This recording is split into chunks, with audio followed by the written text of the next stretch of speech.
Hello and welcome back to Bookish and welcome back to my short story project.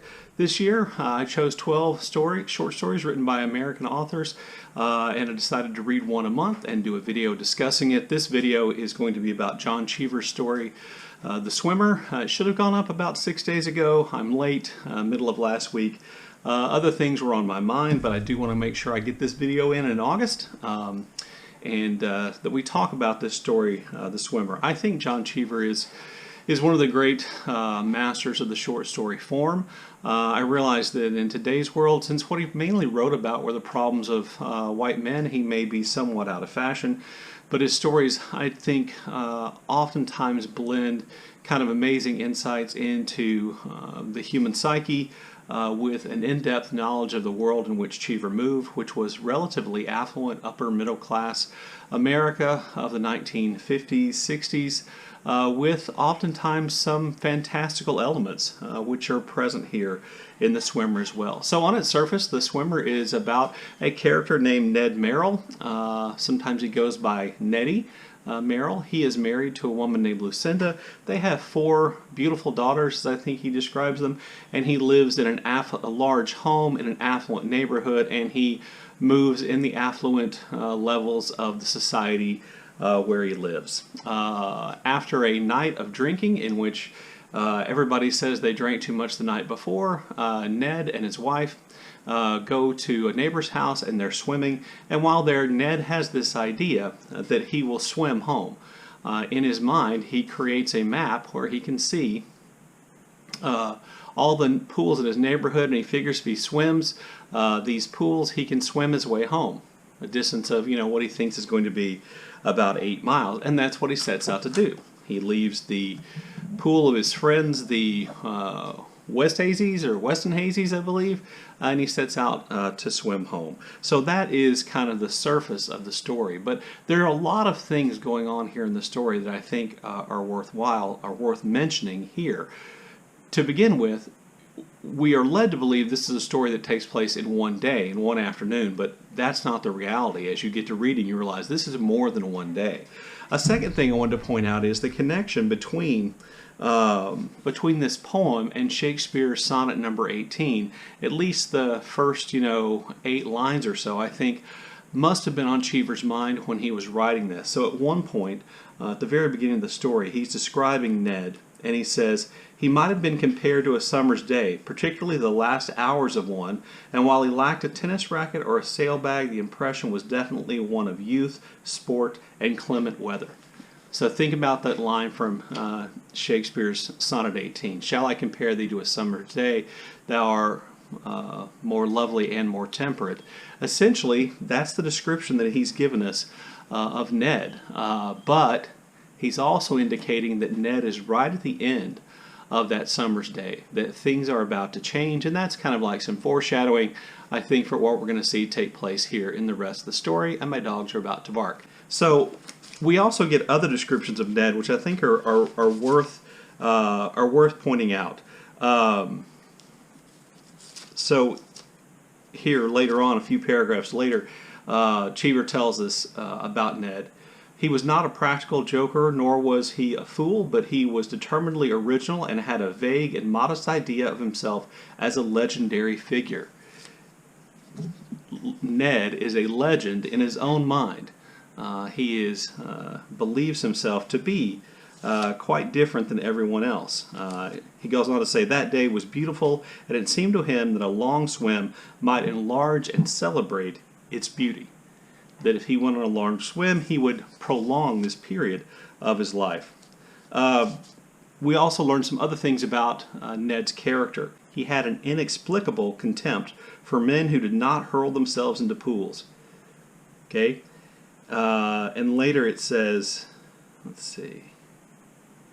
Later it says, "He hoisted himself up on the far curb. He never used the ladder and started across the lawn." So in other words, he plunges himself into things and he pulls himself out. That's how he likes to think about himself. That's how he would think about his character, and that's what we get from Cheever up front. But as we read on, we find that Ned's swim home on what he calls the Lucinda River, I believe, this network of pools that he's mapped out in his mind, is far from that direct. So as he goes on his path, in the beginning everything is rosy. He enjoys a swim, the pools are nice and clean, the people whose pools he's swimming in greet him as a friend, they give him drinks, and everything is going fine. When he gets to the Levy's pool, he finds out that the Levys have just left. In fact, they've gone such a short period of time that they've left their drinks sitting poolside, and he helps himself to a drink, and he swims in their pool. It's also while he's there that a storm, which has been building, breaks out, and there's wind, and there's rain, and there's thunder, and there's lightning so close that Nettie can smell the cordite, and he sits and he drinks in their gazebo, waiting for the storm to pass, and thinking about how much he loves the storm, indicating that, Ned enjoys perhaps a little bit of conflict, that Ned enjoys perhaps a bit of a fight. Think here of Shakespeare's line, harsh winds may something, the darling buds of May. That's what I thought here, that in lots of ways, Ned's idea of himself is about to be shaken, and the storm is the beginning point of that. The next pool he goes to is dry, and the people who own that home, who he's known, have moved off. And they've drained their pool, and they're selling their house. And he also begins to notice that the seasons appear to be changing. And this is where we get that kind of fantastical element of the story and of Cheever's writing. We start off believing this is one day, and in reality, we see this effort to swim home as something more than just the events of one day, that more is involved here, at least in Ned's mind. So the next pool is dry. Remember that Ned has named this river of pools, these connected pools, or in his mind these connected pools. He's named them after his wife, Lucinda. So this pool being dry indicates that, I think, indicates some trouble in their marriage, which will be borne out later. So he can't swim through that pool. He continues on. He has to cross a bit of a highway at a point, and here we get a description of Ned as being fairly humiliated. So Ned is standing on the edge of this highway, and he is attempting to cross the highway so he can get to the next pool. And here's what Cheever says. Had you gone for a Sunday afternoon ride that day, you might have seen him, close to naked, standing on the shoulders of Route 424, waiting for the chance to cross. You might have wondered if he was the victim of foul play, had his car broken down, or was he merely a fool, standing barefoot in the deposits of the highway, beer cans, rags, blowout patches, exposed to all kinds of ridicule. He seemed pitiful. So he's standing there in his swimsuit on the side of the road, seeming pitiful, and he can't even get across the first section of lanes until an old man slows down enough for him to cross, and then eventually he is able to cross the next lane and continue on his journey. But the next pool on his journey is a public pool of sorts. It's not a private backyard pool, it's a public pool. And so when he goes to that pool, he reads signs that are telling him that he has to take a shower, and he has to wash his feet, and he has to wear an identity disc. He doesn't have that identity disc, indicating, I think, here that we are seeing Ned in the absence of Lucinda, who I think is, her absence is represented by there being no water in the pool before, and how that is a humiliating thing then for Ned. Here we see Ned losing his identity. He swims across this pool anyway, but he gets kicked out because he doesn't have an identity disc. He then goes on to the next neighbor's pools. Who are the Hallorans, who always swim naked, and so Ned goes there and he takes off his swimsuit to swim in their pool. He literally exposes himself to the view of others in a way which he normally didn't do, and he swims across their pool. But while he's there, he learns from Mrs. Halloran, or he hears Mrs. Halloran say that she'd been worried about him because she'd heard they'd sold their house and his daughters were in trouble. And this is the first time that we see Ned perhaps confronting that idea that he in his life are not everything that they planned on them being. He immediately starts thinking to himself, man, I must need a drink. Cheever writes, was he losing his memory? Had his gift for concealing painful facts let him forget that he had sold his home, that his children were in trouble, and that his friend had become ill? And so Ned's solution to this problem is to get a drink, and he asked this friend of whose house he went to right after the Hallorans if they had a drink, and he finds out that his friend was sick, and he didn't remember that, and he finds out that there's no alcohol because of that, indicating that perhaps his friend's illness had something to do with alcohol. But these people tell him to go on to the Biswangers' house because they're having a big party, and he can hear the party. Now, there are parallel moments in the story, kind of all along the way. Early on, when things are going well, Ned went to a party and swam in a pool, and everybody liked him. Here we see him going to another party, and he's going to try to swim across their pool, but first he wants a drink, and the people there don't like him. Mrs. Biswanger makes fun of him and points out that he'd once come to them asking for money, and that he'd essentially lost everything, that he had no savings, that whatever he'd done and whatever he'd plunged into cost him some money. Here, unlike at the first party he went to, where the bartender caterer, served him happily and with a smile respectfully, here the caterer is rude to him.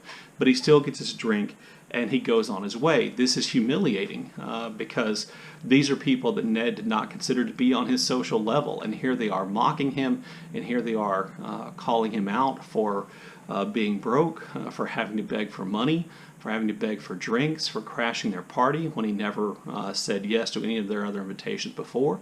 He's definitely dispirited. He then goes on to the next pool, and the next pool is the home of his former mistress, who it also becomes clear that he'd asked for money. He asks her for a drink, and she says no, and he swims across her pool, but when he gets to the end of this pool, he's not strong enough to pull himself out. And along the way, we see that Ned is being dissipated physically. At one point, he feels like his suit has gotten too big. He's lost weight. He talks about his arms and legs being lame and not having enough strength, that Ned is clearly on decline. And while he's at his former mistress' house swimming across the pool, he'd gone into that idea thinking that maybe he could hook up with his former mistress and that sex would rejuvenate him and make him feel better about himself. In other words, restore that lost youth. He finds out that's not the case. Not only is his ex-mistress still angry at him and not going to sleep with him, but she has another gentleman caller. And so he is emasculated. After this, he ends up breaking down and weeping and crying. And then he does finally make it home, even though in the last pool he has to swim across, he doesn't plunge in. He walks in slowly, and he doesn't pull himself out. He again uses the ladder to get out. And when he gets home, expecting to find Lucinda and his girls, he finds, in fact, that the home is empty and that they're not there. And so what we then realize is, as we go along, is that this is the story of the decline of Ned Merrill, that this is the tragic story of the essential collapse of his life.